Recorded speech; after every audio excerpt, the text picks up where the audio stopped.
پیارے سامعین و ناظرین، اپنے دوست رضی شہاب کا سلام و آداب قبول کیجیے۔ ساتھیوں، رات، آواز، شاعری اور کہانیاں، یہ وہ چار چیزیں ہیں جن سے عجیب سا تعلق محسوس کرتا ہوں۔ پہلے بھی جب ریڈیو کلچر عام تھا تو مجھے دن کے مقابلے رات میں نشر ہونے والے وہ شوز زیادہ پسند تھے جن میں دھیما پن ہوتا تھا، احساس ہوتا تھا، خوبصورت لفظ ہوتے تھے اور پروگرام پیش کرنے والے کی دلکش آواز ہوتی تھی۔ یقین جانیے، اس وقت جب ہر طرف سناٹا اس قدر گہرا ہو کہ اپنی سانسوں کی آہٹ سنائی دے رہی ہو، رات کی خاموشی میں کچھ آوازیں دل کے تال چھیڑ جایا کرتی تھیں۔ ایسے کئی ایک ریڈیو جاکی تھے جن کی آوازیں اور انداز گفتگو مسحور کر دینے والا تھا۔ ان آوازوں کو سن کر ہم بس رشک کیا کرتے تھے اور دل ہی دل میں کہہ اٹھتے تھے کہ کاش ہمیں بھی یہ آواز نصیب ہوتی۔ بارہا من میں یہی خواہش جاگ اٹھتی کہ کاش ہم بھی ایسا کچھ کر پاتے۔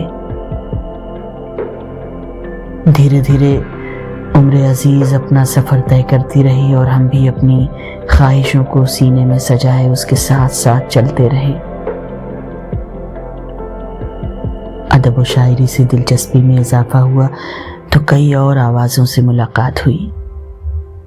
مشہور شاعر اور نغمہ نگار گلزار کی بھاری بھرکم آواز میں اشعار سنے تو لگا کہ فیض نے آنکھوں کے سوا کچھ نہ ہونے کی بات کی تھی، اور یہاں تو ایسا لگ رہا ہے کہ بس اسی آواز کو سنتے جائیں اور اس کے نشیب و فراز سے محظوظ ہوتے رہیں۔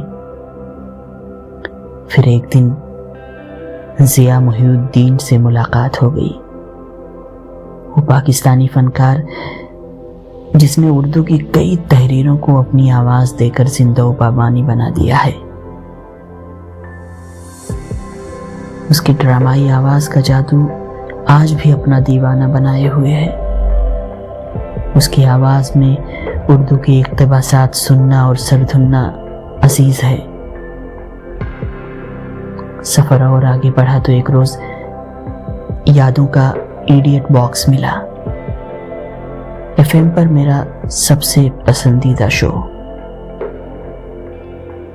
دوستو، اس شو کے پیچھے جو شخص تھا اسے دنیا نیلیش مشرا کہتی ہے۔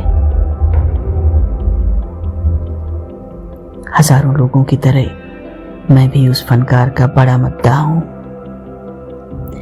اس کے دھیمے دھیمے لہجے میں دلچسپ کہانیوں کے ساتھ محو سفر ہونا اچھا لگتا تھا، اور اب عالم یہ ہے کہ وہ شخص زندگی کی رفتار کو مزید دھیما کرنے کا مطالبہ کر رہا ہے۔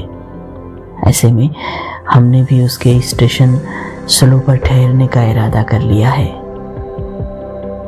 ان سبھی دلکش آوازوں سے محبت اب بھی برقرار ہے، البتہ اب ہم نے اپنی خواہش کو پنکھ لگانے کا حوصلہ جمع کر لیا ہے، اور اسی حوصلے کی کہانی ہے شب آوارگی۔